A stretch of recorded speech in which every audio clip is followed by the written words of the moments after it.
Okay, so about a year and a half ago, I joined a company called Shopify. How many people here are familiar with Shopify? Oh, wow. Okay, more than I expected. For those of you that aren't, Shopify is a commerce platform. It helps you sell things online, offline, and through various channels like marketplace and social media. Now, Shopify grew really, really big, really, really fast by focusing on the small business segment, right? So Shopify really started off with entrepreneurs, started off focusing on really that smaller end of the market. Now, by really, really big, really, really fast, here's what I mean. I want to set a little bit of context for you because I think it'll help as we go throughout the talk. So from 2012 to 2017, Shopify went from about 20 million in revenue to 700 million in revenue. So that's really big, really fast.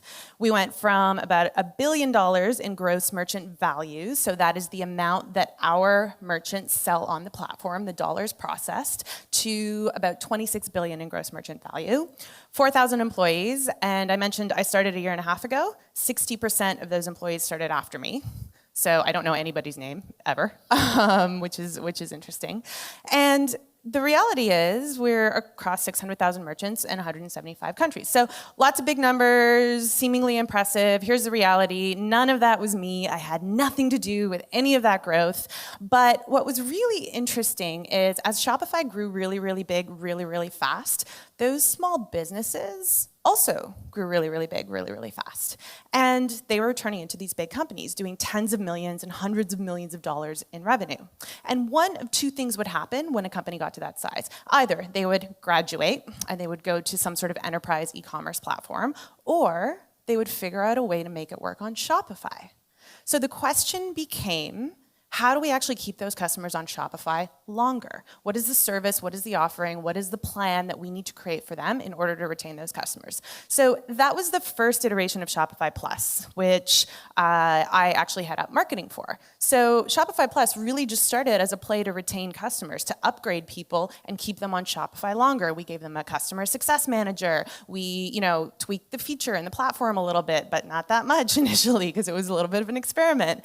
And as Shopify Plus started to become more and more prevalent in the market, we saw something else that was interesting. Competitor platforms migrating over to Shopify Plus. And that actually opened up Shopify's eyes to the fact that, hey, there's a big white space in the enterprise e-commerce market.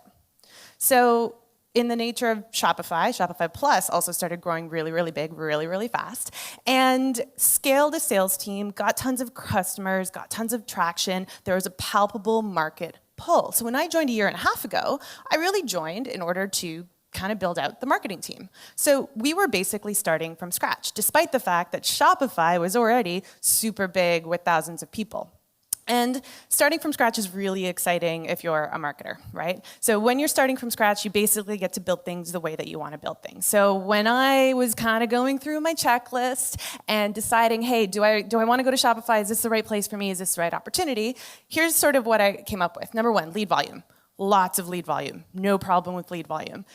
This was the first time I went to a company where they told me leads was not a problem. Super weird, right? It's amazing, but it's super weird.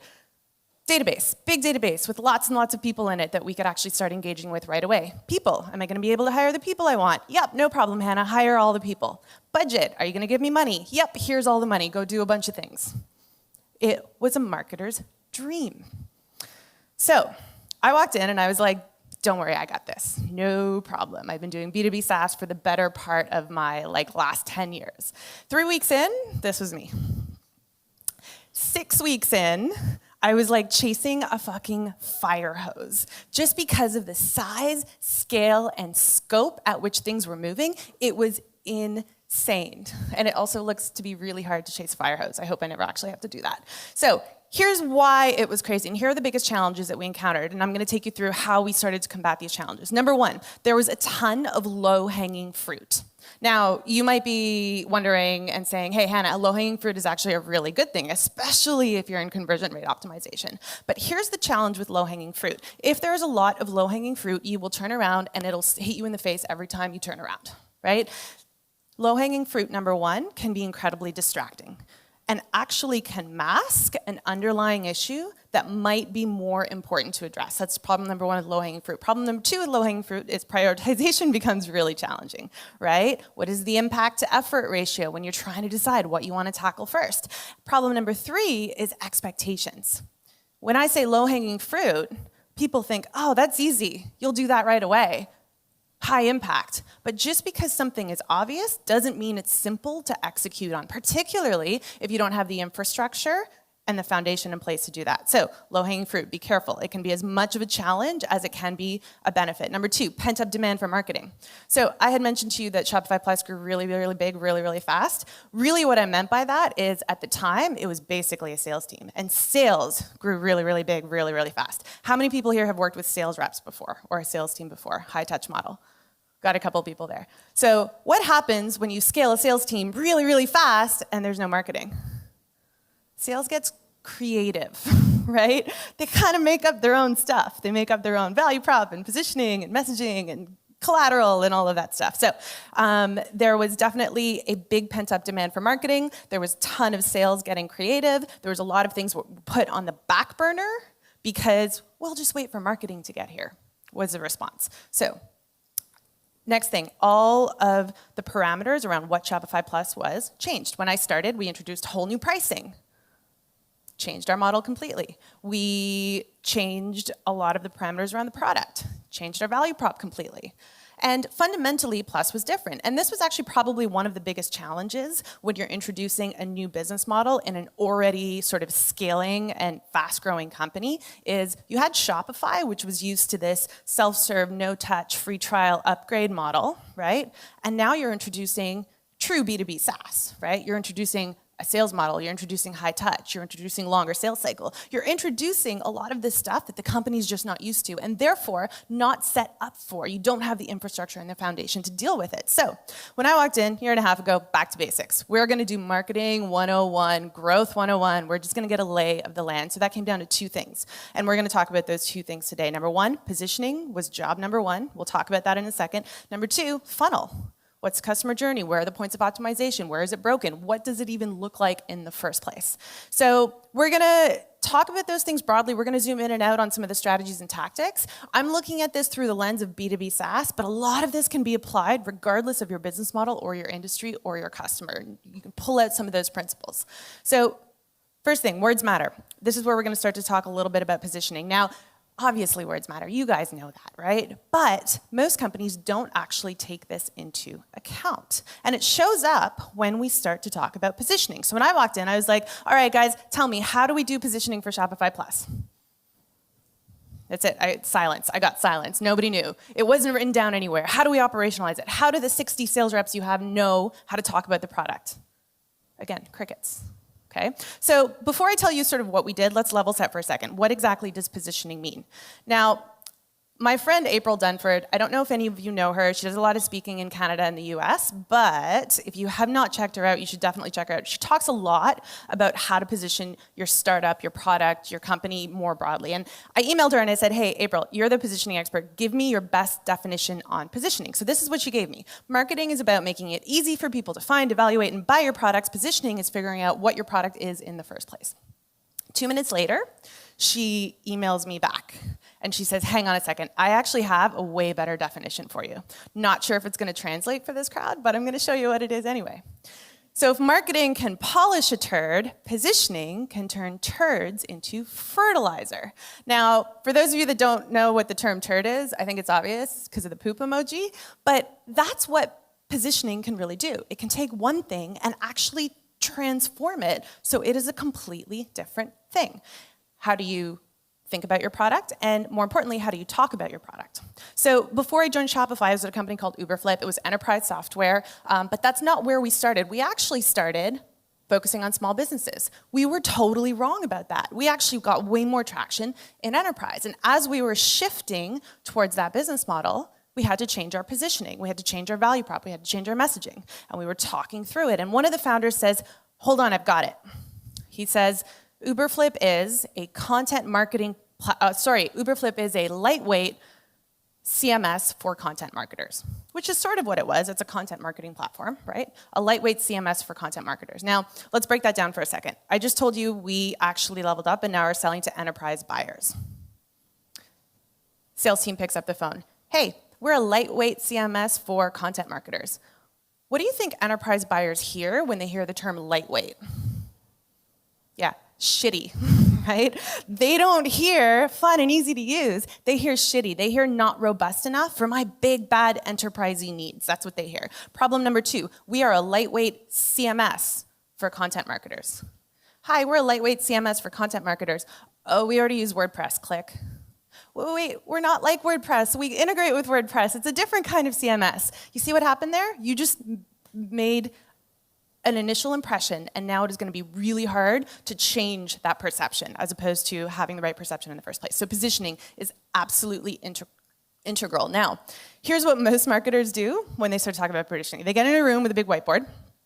And I say this in jest because I have definitely been in these rooms before. And then they start talking in flowery terms and glowing adjectives about unicorns and ice cream and rainbows. And then the other marketers in the room also start talking about rainbows. And then it gets infectious. And then pretty much everybody in the company starts talking about unicorns and ice creams and rainbows. That's usually how it works, right? And the problem with that is, I'm gonna flip to the next slide, because those are distracting rainbows. The problem with that is there's no basis in data or any kind of research or validity to what they are saying, right? Our job is not to make up positioning and value prop and messaging. Our job is to uncover it by looking at a whole bunch of different inputs. And these inputs, depending on your business model, might be talking to your internal teams, to your sales reps, to your customer success reps, talking to your customers, talking to the customers you lost. So that might mean exit surveys in some cases. That might mean a robust win-loss analysis in B2B SaaS, right? It's website data, it's campaign data, it's market insights. Those are the things that go into fueling your positioning. So I'm gonna go through this part pretty quick. This is a framework that I use in order to actually build out sort of the positioning. Your positioning is basically the context surrounding your product and your company. And you guys are gonna get these slides anyway, so I won't linger here. But to run through this real quick, first thing that you really wanna look at is number 1, what is it? Plain language, no jargon, right? Absolutely no jargon. And what does that mean? No unicorns, no ice cream, no rainbows. If that's all you take away from today's presentation, I will be happy. Number 2, who is this actually for? Be as specific as possible. We know this. We need to understand our customer. And although we know this, we gloss over it in many, many cases, right? So really focus on that. What category? Is it new or is it an established category, right? What is a frame of reference people have? So what do we mean by this? A new category is going to be treated differently from a positioning and a go-to-market standpoint than an existing category. So if it's a new category, you want to think of demand generation, which is often a lot of education up front, telling people why they need to do a thing.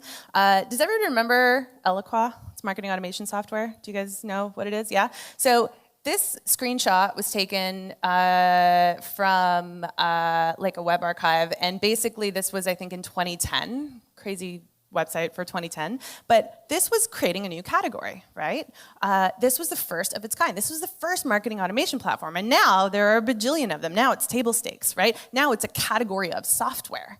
But how you go to market with that is very different than how you go to market with another product. Dropbox, similar thing, right?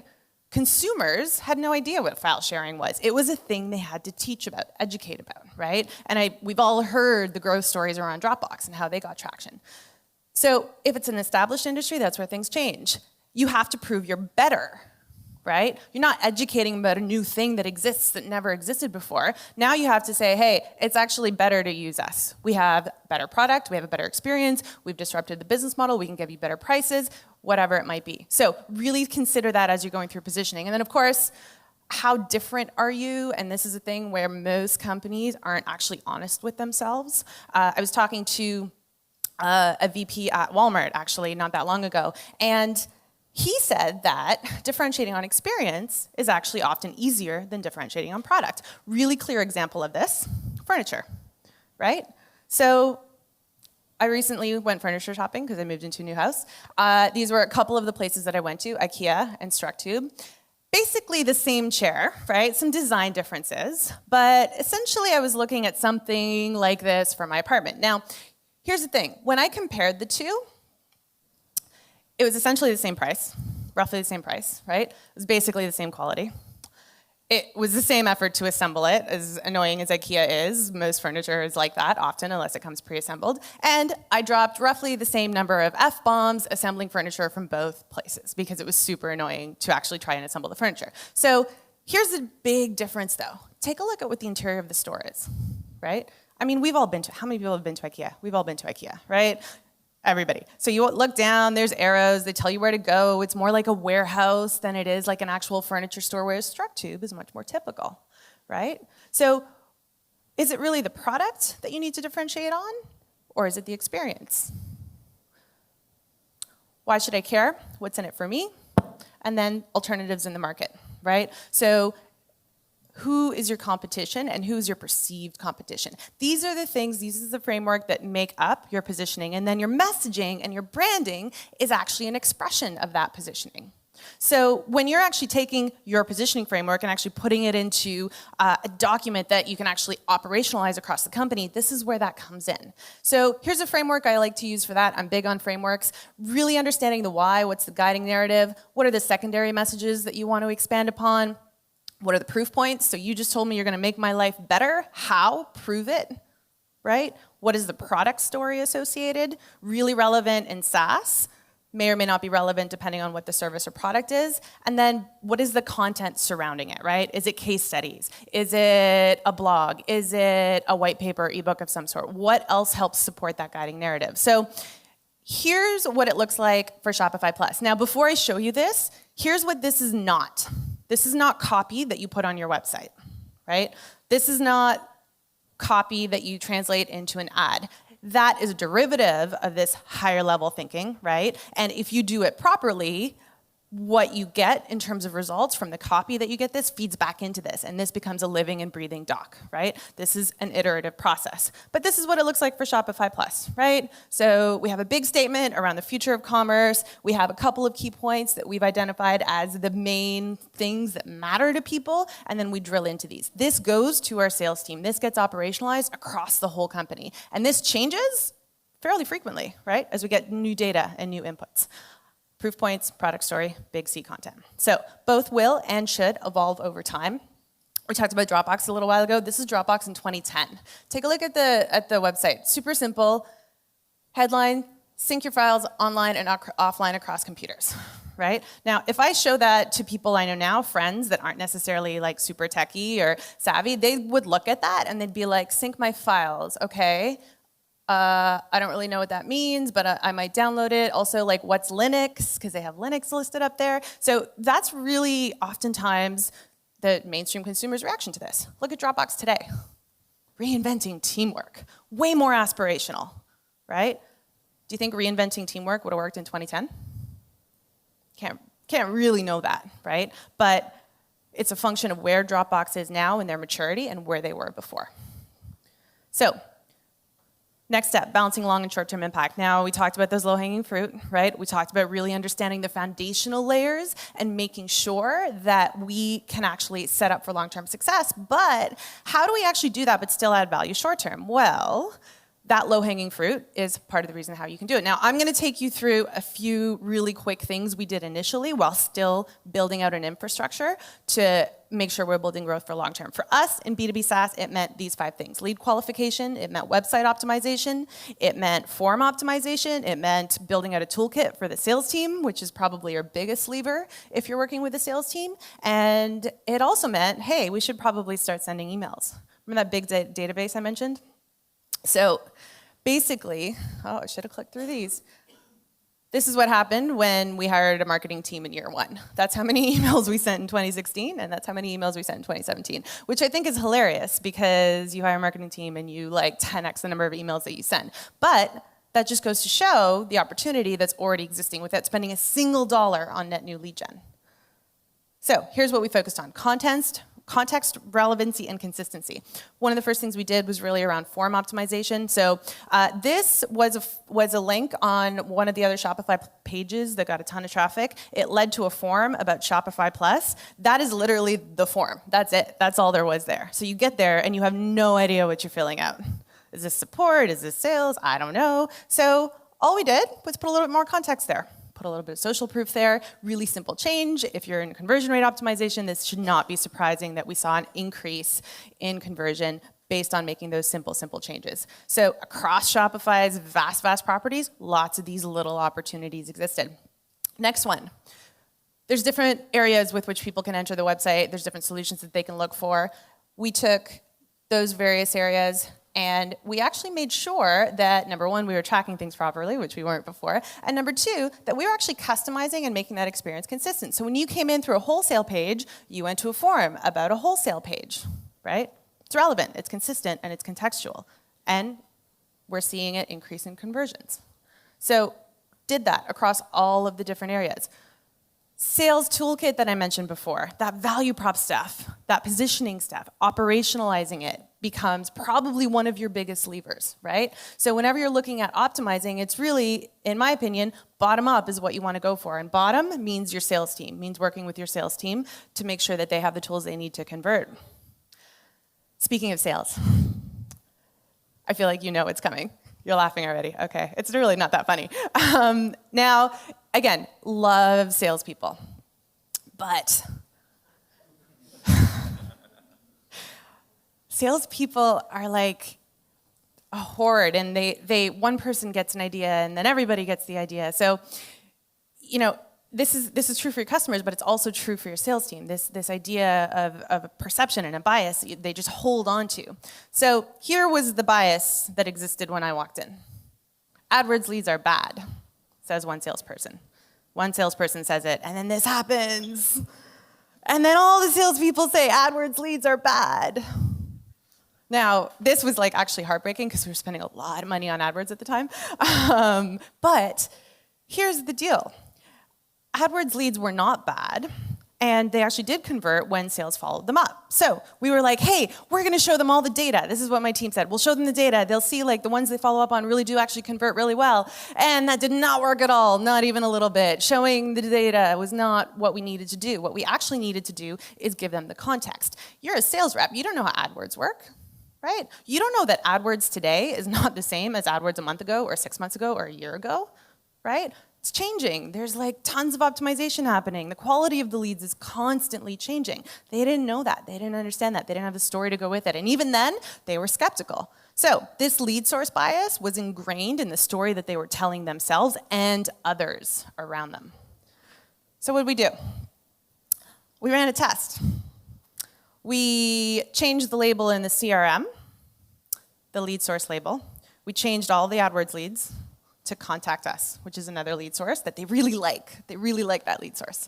So when they look at the lead and they see contact us, they follow up on those right away. And this magical thing happened where AdWords all of a sudden started converting at the same rate as contact us. Amazing, right? Lead source bias. So this is what I mean by bottom up. This is what I mean by enabling your sales team.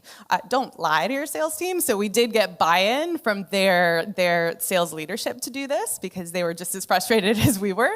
But this actually led to a significant increase in conversions, customer conversions. So this actually led to a whole bunch of discussion. Does lead source even matter? Typical best practice for a lot of B2B SaaS is they will show a sales rep a lead source so they have more context on that lead. But why does lead source matter? Why does AdWords matter? Context is actually king, and the right context is what's going to make the difference here. So when you're optimizing sales and marketing for growth, here are a few things to keep in mind. What is more meaningful? That is the question you want to ask before you put anything in front of a sales team. Now, is it more meaningful that they converted on a page that talks about multi-channel e-commerce, or is it more meaningful that the source was AdWords, right? So here are some of the things that we found worked really well. Obviously, landing page copy is incredibly important because they know what they converted on and what that person is interested in. What's the search query? If you're set up to do that, is actually also great. It's also really interesting to see which search queries end up getting traction with the sales reps.